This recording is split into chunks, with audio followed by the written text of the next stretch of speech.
الحمد للہ رب العالمین والصلاة والسلام علی سید الانبیاء والمرسلین اما بعد فاعوذ باللہ من الشیطان الرجیم بسم اللہ الرحمن الرحیم۔ تمام دوست احباب کو زبدۃ الاتقان فی علوم القرآن کے سبق میں ایک بار پھر خوش آمدید۔ پچھلے سبق میں ہم نے قرآن مجید کا وہ آخری حصہ جو سب سے آخر میں نازل ہوا اس حوالے سے چند اقوال پڑھے تھے، اور سب سے مشہور اور اصح قول یہی ہے کہ قرآن مجید کا جو آخری حصہ ہے وہ یہی آیت ہے کہ الیوم اکملت لکم دینکم۔ تو اس کے بعد اب مصنف علیہ رحمہ نے دوسرے اقوال کو ذکر فرمایا ہے کہ بعض علماء کرام نے قرآن مجید کے بارے میں یہ قول بھی کیے ہیں کہ قرآن کا آخری حصہ کون سا ہے۔ اس حوالے سے امام جلال الدین سیوطی رحمہ اللہ کے حوالے سے چند اقوال کو ذکر کیا گیا۔ تو چلتے ہیں عبارت کی طرف۔ اقوال اخری فی آخر ما نزل والجواب عنها وقد روى السیوطی عن کثیر من العلماء اقوالا اخری فی آخر ما نزل فمنها ان آخر ما نزل سورۃ اذا جاء نصر اللہ والفتح۔ فرمایا کہ امام سیوطی رحمہ اللہ نے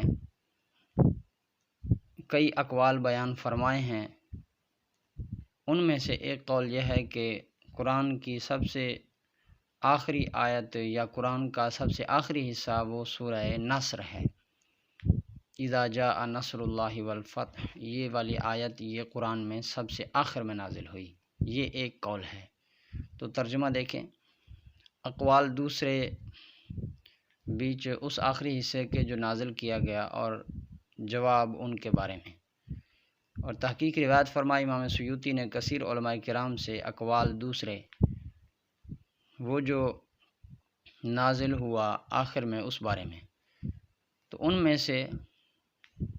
ایک یہ ہے کہ بے شک آخری حصہ وہ جو نازل کیا گیا وہ سورہ اذا جاء نصر اللہ والفتح ہے۔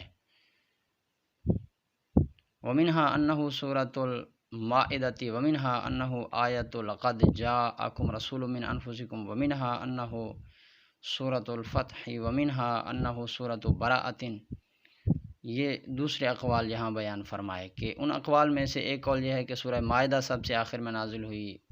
اس طرح ایک تیسرا قول یہ بھی ہے کہ آخر میں آیت جو نازل ہوئی وہ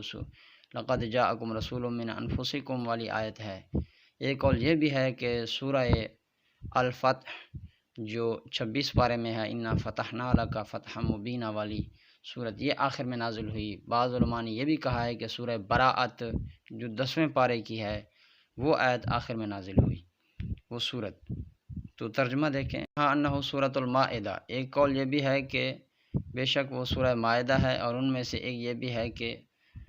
آیت لقد جاءکم رسول من انفسکم ہے، اور ان میں سے ایک یہ بھی ہے کہ بے شک وہ سورہ فتح ہے،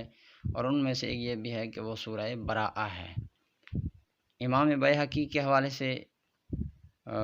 تطبیق بیان کی گئی ہے، یہ جو پیچھے 4-5 اقوال بیان کیے، بعض نے کہا وہ سورہ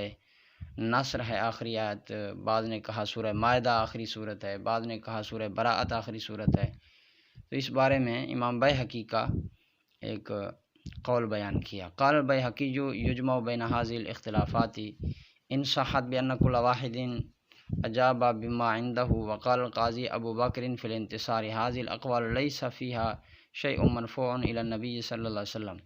وكل قال ما قاله بضرب من الاجتهاد وغلبة الظن، ويحتمل أن كل واحد منهم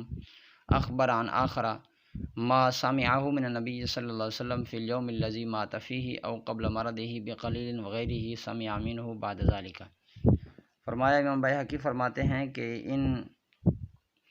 مختلف اقوال کے اندر تطبیق بھی دی جا سکتی ہے، یعنی تطبیق بہی طور پر کہ ان میں سے ہر ایک جو قائل ہے اس نے اپنی طرف سے جواب دیا۔ مثلا ایک یہ کہتا ہے کہ سورہ نصر وہ سب سے آخر میں نازل ہوئی، اس کی اپنی دلیل ہے۔ سورہ مائدہ جو کہتا ہے اس کی اپنی دلیل ہے۔ لقد جاءکم رسول من انفسکم جو کہتا ہے اس کی اپنی دلیل ہے۔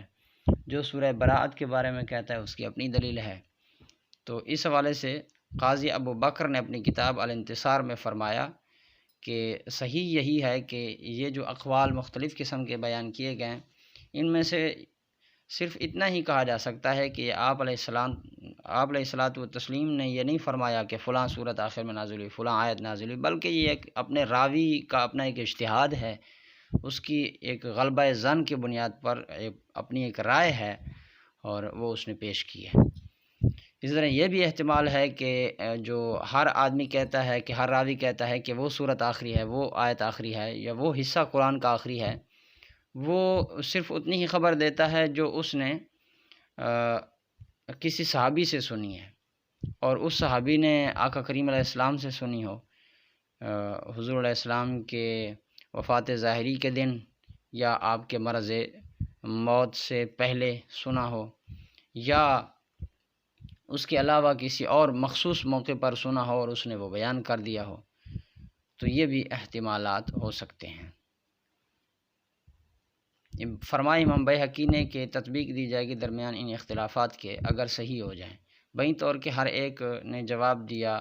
ساتھ اس کے جو نزدیک اس کے ہے، اور فرمایا قاضی ابو بکر نے انتصار کے اندر کہ یہ اقوال نہیں ہے بیچ اس کے کوئی شے بھی جو مرفوع ہو نبی علیہ الصلاۃ والتسلیم تک، اور ہر وہ جو کہنے والا ہے جو اس نے کہا وہ ایک اقسام ہے اجتہاد میں سے، ایک قسم ہے اجتہاد میں سے اور غلبہ ظن میں سے، اور احتمال یہ بھی ہے کہ بے شک ہر ایک ان میں سے وہ خبر دے رہا ہے دوسرے سے جس نے سنا ہو حضور علیہ الصلاۃ والتسلیم سے، بیچ اس دن کے جس دن میں وصال فرمایا آپ علیہ الصلاۃ والتسلیم نے، یا قبل مرض آپ علیہ الصلاۃ والتسلیم کے قلیل مدت سے وغیرہ ذالکہ سنا ہو آپ علیہ الصلاۃ والتسلیم نے بعد ان ایام کے۔ معرفت و سبب النزول، اعلم ان نزول القرآن علی قسمین، قسم نزل ابتداء و قسم نزل عقیب واقعات او سوال۔ فرمایا کہ قرآن مجید کا سبب نزول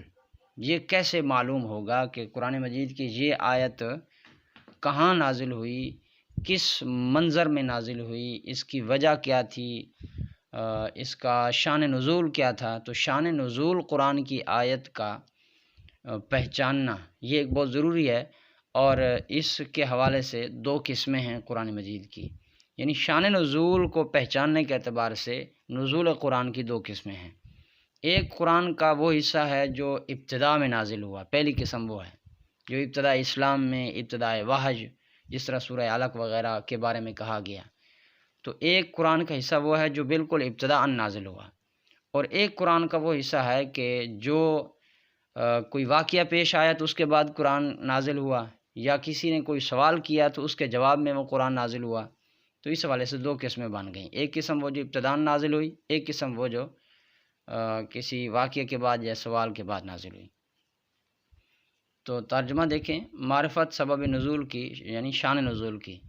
جان تو کہ بے شک نزول قرآن اوپر دو قسم کے ہے، ایک قسم وہ جو نازل ہوئی ابتداءً، اور ایک قسم وہ جو نازل ہوئی بعد واقعہ کے یا سوال کے۔ قد تتبع العلماء القسم الثانیہ وصنفوا فیہ کتبا مخصوصۃ بیّنوا الآیات التی نزلت بسبب وبیّنوا ذلک السبب واجتہدوا فیہ اجتہادا بالغا۔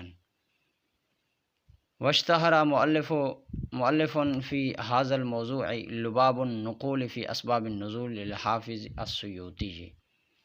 فرمایا کہ علماء کرام نے جو قسم ثانی ہے، یعنی جو کسی واقعہ کے بعد نازل ہوئی،